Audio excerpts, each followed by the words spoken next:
get started. We should record in progress this bish. Running low on time because someone had to get coffee. Oh, I know. I had to get my toasty mallow latte.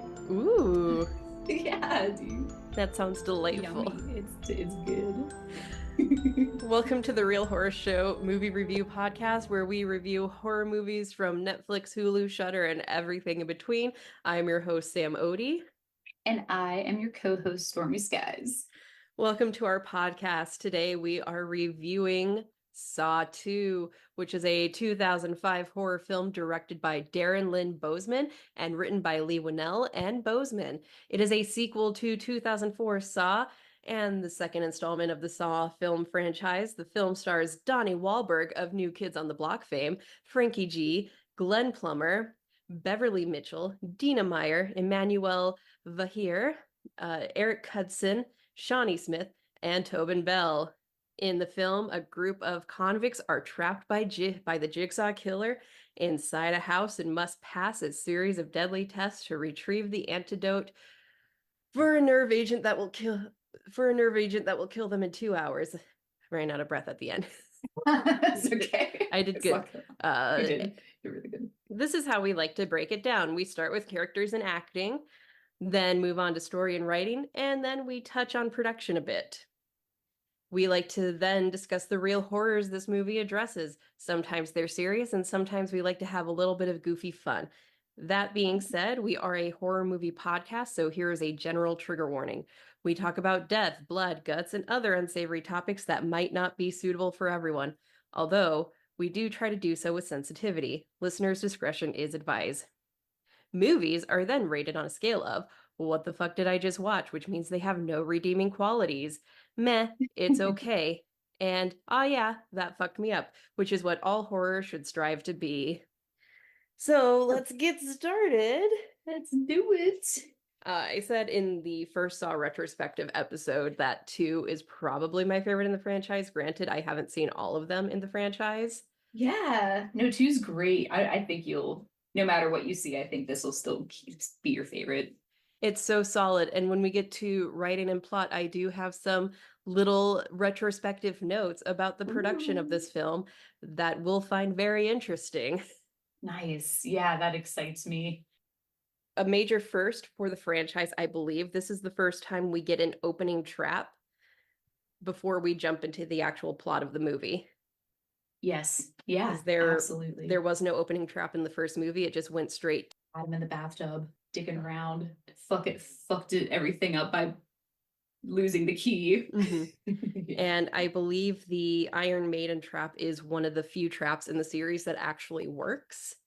Like the reverse bear trap would actually works. Like it's a real trap they had to build. What you're saying. Yeah, like it really would. Yeah. Okay. It is a good opening trap too. Mm-hmm. And it feels very reminiscent to the reverse bear trap.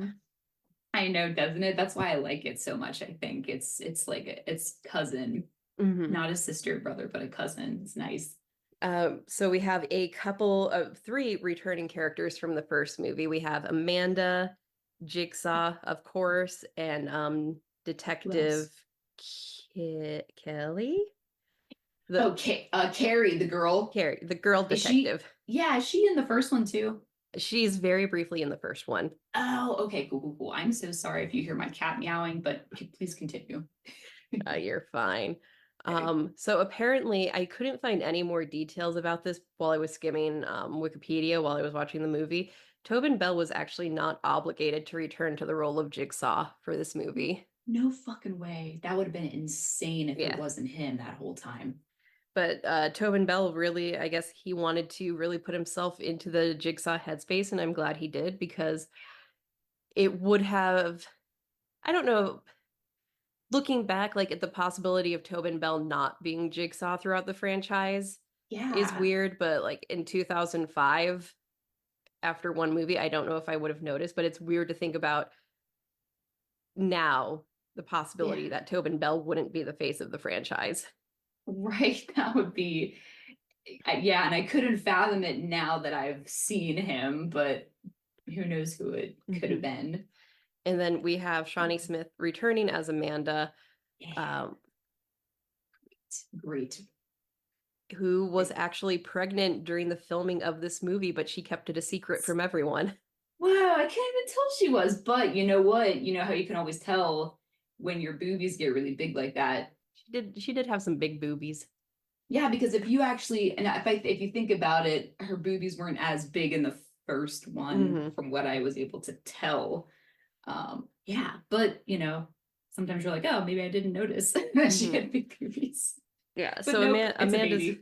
Amanda's role is much more expanded in the Yeah, sequel. She was only in like 3 minutes, I would say, of the first yeah, movie. yeah, And it yeah. was established in the first movie because she survived. She did find a new lease on life, a new will to live. She realized that she did value her life, and she was grateful to the Jigsaw killer. And Yeah. so it's a little surprising when she's back and she said, yeah, I'm back because I started cutting myself, the little liar. Yeah. I mean, maybe she was cutting herself, but either way, she's a little liar. Right, I know. But we don't, and do we even find that we find that out at the end, right? The very, very Mhm. end, that it's like, oh yeah, he planted her in there. Yeah, that was Um, part of the twist is yeah, and she's the one that gets to say game over at the end of this I one. know. This is like this movie might have like the best twist, It in really my is. opinion. I think it's so good. It really is probably the Yeah. best twist of the That's what franchise. that's probably why it's your favorite too, because it's so like jarring if it's your It's first time watching. yeah. You're like, And whoa.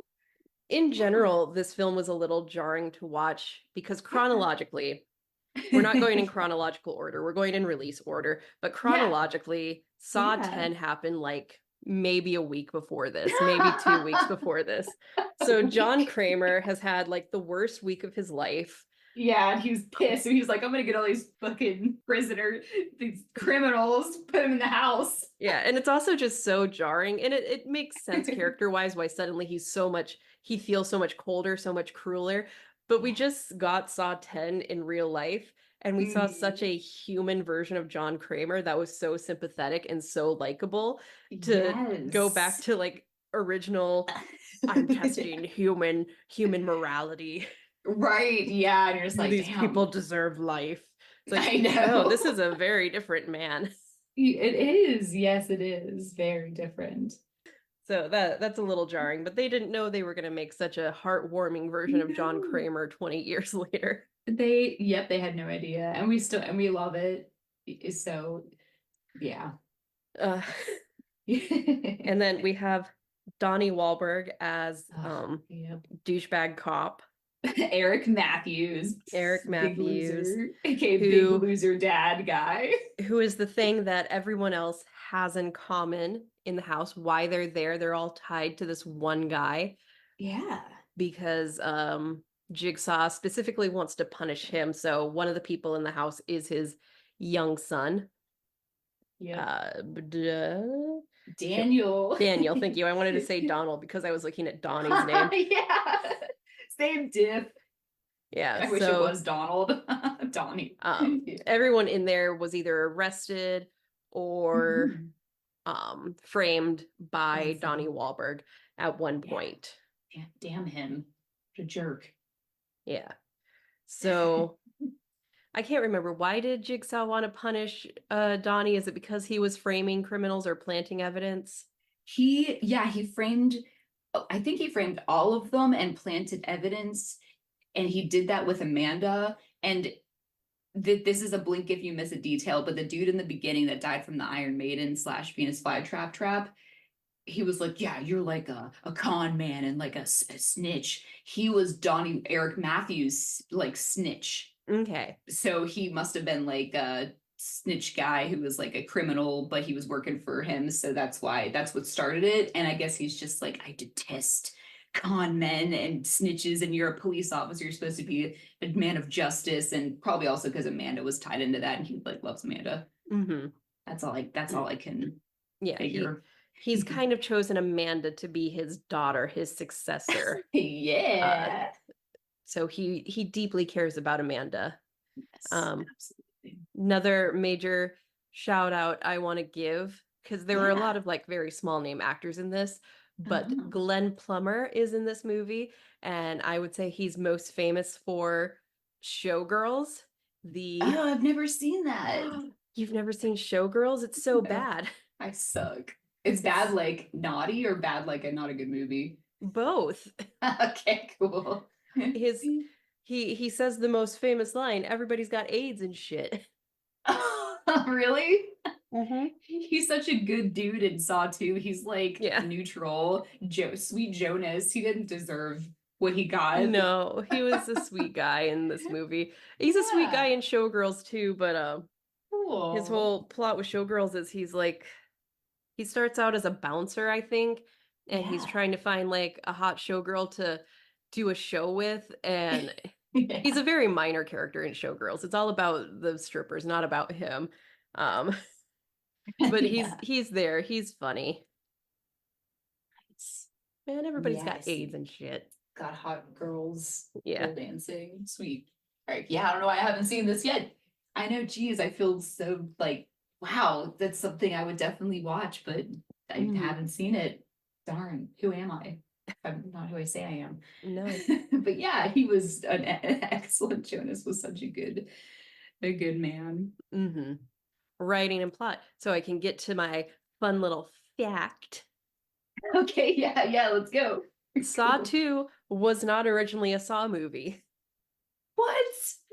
I know, that's why it's so tonally different from everything else in the franchise, I feel. Well, Wow. not I maybe tonally different, but structurally different from everything else in the franchise. Yeah, So Darren Lynn Bousman had just yeah. completed a script for his first film called The Desperate, and he was trying to sell it to studios, but was getting reactions that the script was very similar to Saw. A Yeah. German studio was actually did approach him with an offer to produce the film for $1 million. But just as they were looking for a cinematographer, David A. Armstrong, who had worked on Saw, arrived on the scene and suggested showing the script to Greg Hoffman, who produced the first movie. After Hoffman read the script, he called Boseman wanting to produce The Desperates. Boseman was initially upset when he heard about the script similarities Hmm. and feared that the call was actually just Lionsgate trying to cease and Yeah. desist him. But after Right, right. Hoffman showed the script to his partners, they decided that The Desperate was going to be the starting script for Saw 2. And 2 months later, Boseman was flown to Toronto to direct. Winnell and Wan, to an extent, polished the script to bring it into the Saw universe, but they kept the characters and the traps and the deaths from the Desperate script. So Okay. everything in the house is original to the original plan for the movie that wasn't a Saw movie. And then everything Wow. involving Jigsaw and Amanda was probably inserted into the house too, Yeah. were added to bring it into the Saw universe. Juan and Winnell were executive producers on this film, and all the previous film's crew returned Nice. to finish the Nice. movie. Yeah, because I love Um, that shit. some of Yeah. the changes made was The Desperate was going to be an X-rated horror film. That's what Boseman wrote it as. Oh, I But see. Winnell and Juan brought it down to an R rating. What constitutes an X rating? I don't know. And Yeah. the rating system, Yeah. we've talked Probably about it different now. before, Yeah, we have. has shifted quite a bit in recent years, like to the Oh, point yeah. that even on TV, FX, a not even premium cable channel, can now get away with one F-bomb per season. I think that started with Ooh. AMC and Breaking Bad, Yeah, I was gonna where say, I bet you it was Breaking Bad and then like Better Call Saul and yeah, stuff. yeah. Nice. So I Ooh, think it yeah, was because AMC and then later like FX and everyone else got in on this. You can have one F-bomb on cable TV per season. In fact, Breaking Bad has boobs in the very first episode. They're censored on the television broadcast, but there are boobs there. naked boobs. Really, I forget. It's but because I watched Breaking Bad, but I like forget the beginning. Yeah. Boobs. Um, Okay. this is my own personal note, not just Yeah, me of course. rephrasing what's on Wikipedia. Yeah. So to me, the fact that The Desperate existed as a script without really prior knowledge of Saw and their similarities shows that the horror genre was already making the shift into the gritty torture porn genre, and Saw just happened to be the first to make it onto the scene in any kind of meaningful way. Yeah, I'm glad it was Saw first. Yeah. That's awesome. So yeah, that's why, in my opinion, two is kind of just this standout from the rest of the series. It is, yeah. Because Especially from one, two, very, yeah, very different. because after this one, it's been a while since I've seen three. We do kind of just go back to this trap, this trap, this trap, and this trap. It's not Yeah. locking people in a single space. They're not in traps, but in order to get out, they have to solve traps. Exactly. Yes, that's what happens in three. That it's one man and he like has to go through like he's following like a path through like a big building, and every room Mhm. is like a trap you gotta solve. So you're absolutely right. It was never multiple people in one time before. Yeah, I appreciate this change because it's kind of like going back to the olden days of video games, right? Like Yeah. the first Zelda is the Zelda formula we all know, but then Link's Adventure, released a year later, completely different. It was a Metroidvania type game, which video Mhm. game nerds know what that term Yeah. means. It was so different, but now all these games that, could experiment with their format, for their style back Yeah. in the 80s can't really do that anymore. They have to kind of stick to the things people know and understand. And occasionally we break away from that, like when Resident Evil 7 came out and it went back to more traditional horror survival versus what we had gotten with 4, 5, and 6, which was straight up Mhm. action. Yes, Um, definitely. so, and in fact, even with like the early horror franchises, Friday the 13th, Halloween, kind of. Well, no, not kind of. Halloween's the best example of this because Yeah. Halloween 2 wasn't really supposed to happen. It came out, what, 3 years after the first one, after John Carpenter was begged to do a sequel, and Okay, yeah. he never wanted to do like a true Michael Myers sequel. He wanted it to be an anthology series, and we did Hmm. get that with Halloween 3. Yes, yes, we did. He's like, haha, I still want to do it. And now and now we're probably never going to get that again. In Yeah, fact, definitely. we know we're not going to get that again because the reaction to new Halloween 3, Halloween Yeah. Ends, was so divisive. Oh, I mean, yeah. the reaction to Season of the Witch is very divisive still, but I know it Yeah. does have a big fandom. Just Cult like in 20 following. years, I'm sure Halloween Ends is going to have a huge fandom that I'm already a Right. part of. I am an early adapter. Yes, early adapter. There's a lot I Excellent. would change about how Halloween Ends handled its plot, Hmm. but I liked the vibes of it. Yeah, you could get behind the vibes. Yeah, really the only thing I would change is I would establish the character of Corey from the first movie on. Yeah, Yeah. yes. I would say that that would be my point too, would to be to do that. Um, but yeah, that's this. Anyway, I liked that we Sidebar. got, yeah, Yeah. sidebar talking about how early in Yeah. franchises they could kind of play with the format and it still be Hmm. new and fresh, but now we expect certain things from the Saw Yes. franchise. Yes, we do. Yeah. Like when I was leaving Saw 10, you have that final like mid-credits trap that they introduce at the end Hmm. of the movie. I heard people complaining like, you can't just show us a trap and not show us how it's gonna kill the guy. How does that even work? I'm like, Oh, I come mean, on. Jigsaw doesn't have time to watch it work. He's got to go set up this trap. Yeah, he's a busy man. He only has like 4 employees. Actually, you know what? Three. You know what? The house makes sense chronologically now why they weren't all set up in their own traps. He didn't have time. He just got back from Mexico. He's jet lagged.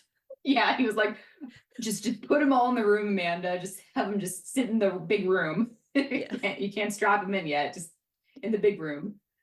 Yeah. Just lock the door and put a gun against the other side of the door. Yeah. Just spice it up. Yeah. So Yeah. getting into the plot a Okay. bit.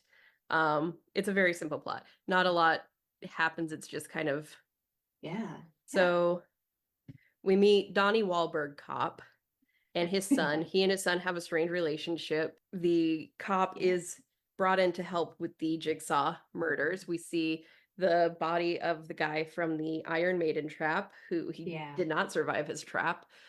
No, he could have though. He You could have. think? I think he could. He His was ready to eye. cut out his eye. He Just couldn't. pussied out. He couldn't get past that first hump. Like it's that I first. know. You gotta overpower your mind. But he was like, Yeah. "Yeah, I can do this. I can do this. I can't do this. I can do this." Yeah, he didn't pump himself up enough because he only had Yeah. like 3 minutes. Yeah. So it wasn't enough time to pump yourself up. In the first movie, they had like 6 hours to pump themselves up.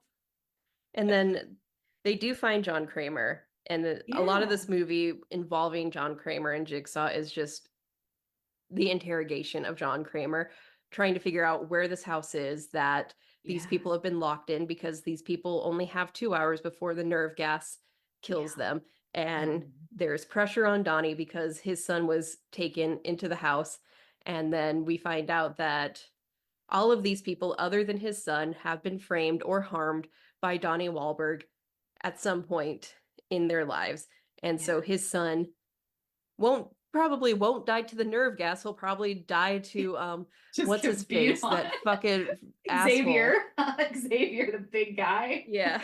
I Xavier. know, I hate him. He's so terrible. He's the worst. He's probably such a great dude in real life. So that goes to show that like you have great acting chops if you can make people like Yeah. really hate you. Yeah. And Damn. so they're all working together, more or less. I mean, Xavier, not really. He just wants to get out of the house and he doesn't care how he does it. Yeah, he's not a team player at all. Yeah. So one by one, they start getting taken out by these traps, except for Glenn Plummer, who's taken out by Xavier. Man, didn't have to do that. Was Xavier the first person to figure out that the code is on their necks? Yes, Yeah. he was. He like, yeah, so that he had like one glimmer of like brain power, smartness. Yeah, so he figured that out, and yeah, he's gonna get those numbers no matter the cost. He could have just asked people, but he didn't. He chose not to go that route. He chose violence. Yeah, which I feel like maybe that was John Kramer's intention, was he wanted them to work as a team to get the numbers, because that's like an escape room, right? You have to work together. It's exactly like a skid escape room. It's Oh my like God, the same thing. Is there a Saw 2 escape room? Like, I feel like there should be out of like anything in the Saw Universal. franchise, Yeah. anything in the Saw franchise, Saw 2 is the one you can make a real escape room for. Yeah, because that's literally exactly an escape room. Is like you go from room to room, doing puzzles. So, yeah. So Frankie G, Xavier, he is a fucking asshole. He throws Amanda. I don't have the Wikipedia page, so I'm just going off the plot in my memory. You're right. He doesn't care about anyone else. He cares about himself. Like the fucking needle pit, which is one of the coolest Saw traps. Oh, agreed. Really, really one of the coolest. And the amount of work that went into it, I think it took them 4 days to replace all the needles with rubber tips. The tips with the bend, yeah. Like, oh, the antidote, there's a key in this pit of needles. I won't go help you. Here you go, junkie. And he just throws Amanda in. Because he couldn't stand to go in by himself. Because he's like, I can't handle it because I'm like a little bitch. Yeah. So I'm gonna throw in this badass woman who does it. Yeah, Amanda beasts the challenge. Hell yeah. It's his fault because he drops the key and runs out of time because it's his own fault. Yeah. Butterfingers. And then Addison, I think her name is Addison, the pretty girl. One of my other favorite Saw traps, because it's so easy to beat. It's with her arms. Yeah, it's so easy. I can't blame her because beat that one. You would just use both hands. You would use one hand to keep the blades from closing in on your arm and reach in with the arm with one arm. So use both hands in one hole. Yeah. Okay. I was like, how do you get out of that? I never even thought about that. Yeah, you wouldn't want to just like stick both hands in. You would want to keep one hand free so you could push the blades, keep the blades open, and yeah. Yeah, okay. And then don't forget Aubie, who the first trap they had to go down the basement and go in the big oven. In the basement and he burns alive. Dude, like, I feel like every trap is actually pretty easy to like beat, but like nobody's like thinking with their brain. Like he could have turned the knob and had some burns, but been alive. But no, he had to like freak out. So and they're losing precious antidotes Yeah. at every turn. So, what a waste. I think that's another reason I like Saw 2 is because Saw 2 has the most like winnable traps. Yeah. They're not bound to anything. They're not Right. chained in any way. They can move freely. So it's really And they can help each other. And they can help each other. So right. Yeah. like this group of people out of everyone in the franchise had the most advantages and they all fucked it up except for Amanda and Daniel Yeah. because Yes, Amanda took pity on Daniel. And that goes to show that Jigsaw's right about people, if they want to live or die. It's like, yeah, they could have just worked together, but no. Yeah. Now they're dead. So, yeah, what other traps we got? What I'm trying to think. Yeah, the arms.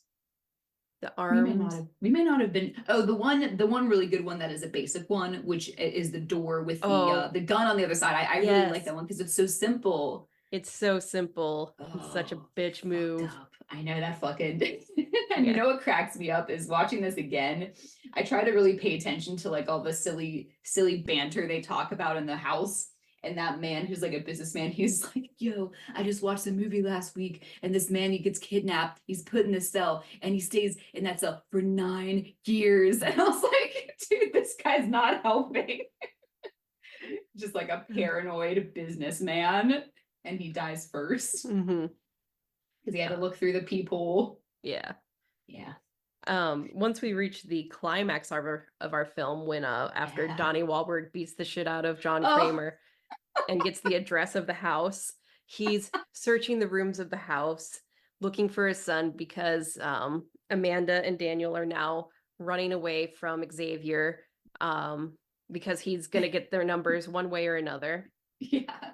And they end up in the room from the first movie, and we see that Adam never made it out of the room. He died there. I know. And you know what? It's really sad to see his body, but whatever kind of fake mummified body they have is so chilling looking. It's scary. I like that though. It's crazy how they make that. It's like the sub basement down the hallway, and that's the room, and you're like, oh my god, it's all connected. I love how they made that connection. Yeah, it's a really good moment that ties the two movies together. And establishes this isn't taking that long after the first movie because it's still a corpse. It's not a skeleton. So yeah, I was gonna say probably not a skeleton yet. Probably like 3 weeks, maybe 4 weeks. Yeah. I don't know decomposition. That's a question for my husband. Right. And Xavier gets them. Yeah. He corners them in the room. Amanda's like, how are you going to get your number if I don't tell it to you? Stroke of genius. And he's like, haha, and he cuts off the piece of skin from his neck. And just his pocket. just when we think Xavier's won, Daniel comes in with a rusty saw from the first movie and cuts his fucking throat. Slits his throat, and Xavier's dead. And good fucking Xavier. He's so terrible. And as this is happening, Donnie finds the room that they're in, but it's dark and no one's in there. But wait, someone is in there. It's Amanda in the pig mask, and she injects Donnie with probably the nerve gas poison or something.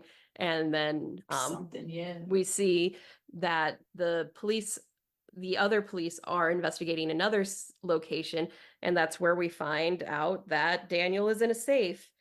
And then it all comes together, and Amanda says that all of the way to defeat death is immortality, and the only way to guarantee immortality is by legacy, creating heirs, whether it's your son or Amanda. Like Jigsaw picked her specifically to carry on his legacy once he's dead because he does have a brain tumor. And then we find out that the events in the house took place 2 hours earlier.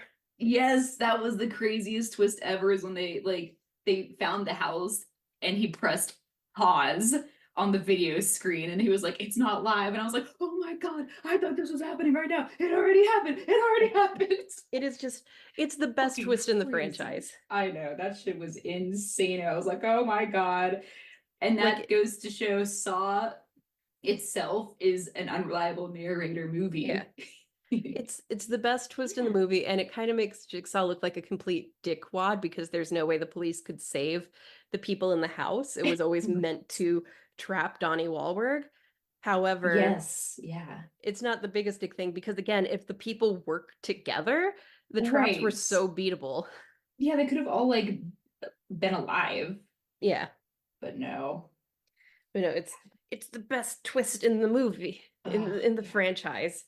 Yeah, it's a good one. And then the next one would have to be the fact that we find out Amanda was planted there on purpose, Mm-hmm. and she is working with Jigsaw, and that's also like a segue into 3, Yeah.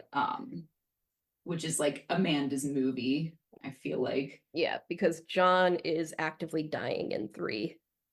Yeah, he's all sick because, well, first of all, I feel like he's more sick now because Donnie beat him up, and so he's like, ugh, and he's like lost a lot of health. Yeah. Not to mention he's jet lagged, had the worst week ever in Mexico.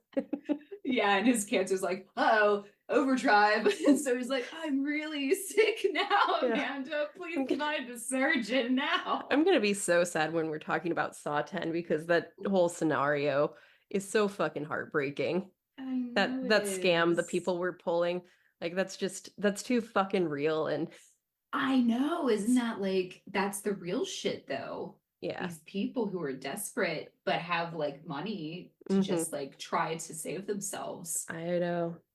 So like Unbelievable. it's heartbreaking. I'm gonna probably cry when we talk about that.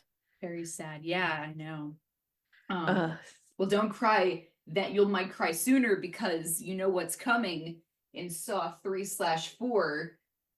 Spoiler alert, rest in peace, John Kramer. mhm. So he'll be passing away soon. But Yep. but I want to say that in this movie, with him being in it so much, like he was looking fine. Like he looks so good in that movie. I know he looks Wow. great compared to how he looked a week ago in Mexico. That's because he's still like the placebo effect like had him for a while, so he like Yeah. began to look youthful again. Mm-hmm. But now he knows, and his youth kind of stick around a little bit, but it will go away again in the next movie.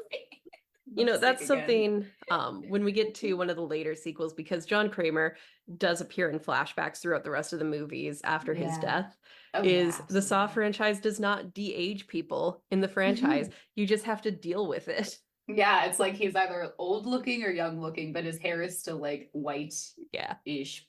Yeah.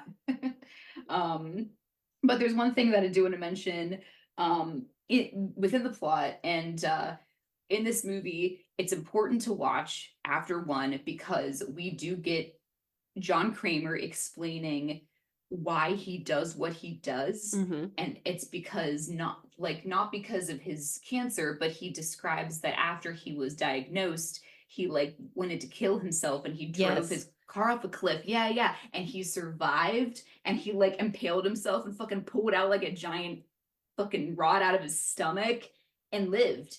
Yeah. And so he's like, oh, I want to test the and he said like something like, I want to test the fabric of human survival or some shit like that. That's something I always forget, is it wasn't necessarily the cancer that set him on this Jigsaw thing. It was something, it was such a small detail in Saw 2 that just really kind of small. gets forgotten about in the rest of the franchise. Yeah, it does. And also I feel like it's overshadowed by like all the drama in the house and Donnie Wahlberg like beating him up like very soon after he like talks about that. Yeah. Also, if Donnie would have just sat there and like talked to him like he said and just fucking relaxed for 2 seconds, then he would have gotten his son. But he didn't. He had to beat on him, and he was like, "Game over. I'll take you to." I was like, God, it's because he was like, you know what? It's almost like whenever you're a teacher and like a child's like acting up in class, and you're like, all right, that's enough. Like, yeah, I can't. You're gonna have to go to timeout, which is go to the house. Mm-hmm. Oh man. And and then his child killed somebody, and so Luke likes to speculate that like his son is alive. Maybe he'll carry on Jigsaw's work Ooh. too. That could have been utilized Ooh, in the that would be movie good. Spiral. Yeah, but it's too much of a little bitch. But anyway, That would have been good. it would. But yeah, that's all I got. Yeah.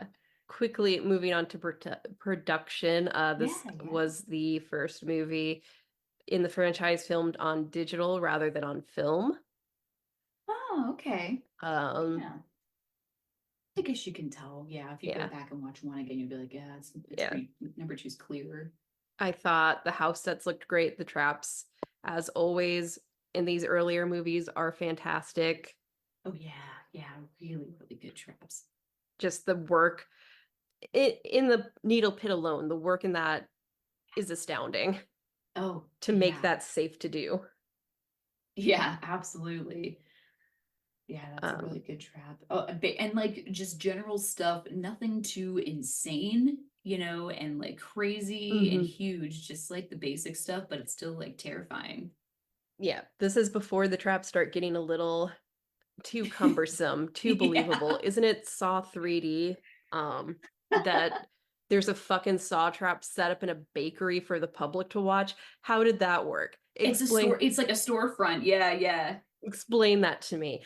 I know, right? Make Explain it it to make me when we sense. get there. That's like what, 2 movies away? That's no, that's like a couple movies away. Okay. Saw 3D. That's well, maybe not, Sam. I can't remember. I remember it's supposed to be like the original end of the franchise. After 4, I get them all jumbled up. And Dude, that's like I keep, that's acceptable. That's fine. I'm just like, I forget what happens after 4. It's like I have a very good timeline in my head. Like John's alive, John's dying, John is dead now. And then I'm like, after that, I'm like, okay, he's still dead, but there's other people. I forget. Then there's nothing super different production wise between this and the first film. They're still very gritty. It's still the same score. You still have the Hello Zepp iconic twist music. Yes, once you hear that, you're like, oh my god, what did I miss? Another twist. This movie was greenlit after the film's successful opening weekend. Yeah. The second movie was immediately greenlit. Really? And then, oh, cool. Yeah, there wasn't a waiting period. The film was such a huge success. Oh, that's great. And then when it released on DVD, it sold 3 million copies in its first week, making it the fastest selling DVD in Lionsgate's history. Dude, I probably bought it at that time. Probably. Too, you know what I mean? Like 10-year-old me, I don't know how old I was at that time. But and another thing about production is this one compared to one has like a yellowish sheen. This one's like green looking, Yeah, looks sick. Makes you feel gross. All right, got to get going. So any other quick production notes? No, it was just that I wanted to say about the green, the hue, the hue of the film, how it was filmed, the hue. Realistic aspects, being too late to save someone you love because the serial killer's a sadistic psychopath and everything happened 2 hours earlier. Yeah. Yes. And also like not being able to like be patient and follow direction because you're too violent and just being in an escape room with people who aren't team players. Yeah, being in an escape room with people who aren't team players and they're all like criminals. And they're like, yeah, I went to jail. It doesn't matter why. I'm like, wow, I really wonder why. Like, being locked in a room with a bunch of people your dad planted evidence on. Damn. And then finding out that your dad's like a fucking crooked cop. Yeah. Oh, and then like having an affair with like your cop lady friend and like your marriage is falling apart and your wife has sole custody of your child. And you're like, I want sole custody of my child and your child doesn't even like you. So like you're delusional. Having a brain tumor. Oh god. And then having a cop beat you up. Like what you're sitting there sick in your little wheelie chair. Yeah. Jerk. Don't beat up cancer patients. Yeah, John. Just Don't put just a let gun the in his cat mouth. let the cancer patient have his hobbies. Right. Yeah. And don't and the funniest part was whenever they're like, destroy his work, and you're like, all I do is like make a big mess. Yeah. You know what I mean? It's like, yeah, good. Destroy all his stuff. I'm sure he like won't forget. Yeah. Oh, God. What else is there? Uh being tricked by the bad guy, because it did Mhm. happen 2 hours earlier. And being like, oh, we're so dumb. We're supposed to be the smart ones because we're cops, but no. And I think that's it, is All right. the realistic ones. Yeah, I would give this one an yeah, it fucked me up. Yeah. Oh yeah, that fucked me up. Gotta watch it again. We're having a really good time watching these over again. It's great. Yeah. I can't wait till we go to the next one, which is also fucking crazy and wild. Yeah. But yeah, oh yeah, that fucked me up. And then if we said everything we need to say, then I will go ahead and begin our outro. Oh, Heck yeah. good. All right, sweet. So thanks for tuning in to our episode. We are the Real Horror Show podcast. Our host is Sam Odie, and I'm the co-host, Stormy Skies. The podcast was created by Sam Odie and Stormy Skies and is directed, edited, excuse me, and produced by Sam Odie. You can find Sam on Instagram at Sam is Writing Stuff. And you can find Stormy on Instagram at The Stormy Skies. It's very easy because both of our names are in our Instagram handles, actually. You can find the Real Horror Show podcast on Spotify, TuneIn, iTunes, Google Play Store, Pandora, and anywhere you like to stream your podcasts. Don't forget to hit subscribe so you're always in the know when a new episode comes out. Follow us on social media. You can find the Real Horror Show podcast on Instagram, Threads, TikTok, Facebook, and yes, Twitter too. And we do more than just podcasts. We love to write. We have plenty of great movie reviews and essays, all of which can be found on our website, realhorrorshow.com. And we love hearing from our listeners. You can ask us a question or send us a movie request to review by DMing us on social media, or you can even send us an email at realhorrorshowpodcast@gmail.com. Call for guests. Do you love horror movies? Are you a podcaster, a content creator, a movie lover, or anyone in between who is a listener to our show? We would love to have you as a guest on one of our episodes. Reach out to us via social media DM or email us at realhorrorshowpodcast@gmail.com. Our podcast episodes featuring guests are all listed on our website, realhorrorshow.com. We are so thankful for all of our listeners. You are the life force of our podcast, and we wouldn't really exist without you. Thank you all for making this podcast real and supporting us as we record every week. You can support us in different ways, such as liking and sharing our podcast episodes on social media. Giving us a review will help the podcast more than you know and will help other listeners find it too. You can also donate to Real Horror Show by visiting our support page on our website, where you can make a one-time donation via PayPal, buy us a coffee with the Buy Us a Coffee button, or explore our very interesting Amazon wish list. And any other pertinent news? Not in the immediate. Yeah, excellent response. Presently, nothing going on. However, if you're going to tune in to our mini-sode next week, go ahead and watch the second episode of the Fall of the House of Usher show on Netflix and read whatever short story is the title of that. I believe it is Mask of the Red Death. Mm-hmm. And that's a really good one. But anyway, in betweeners, we're gonna get revved up for Saw 3 2 weeks from now, guys.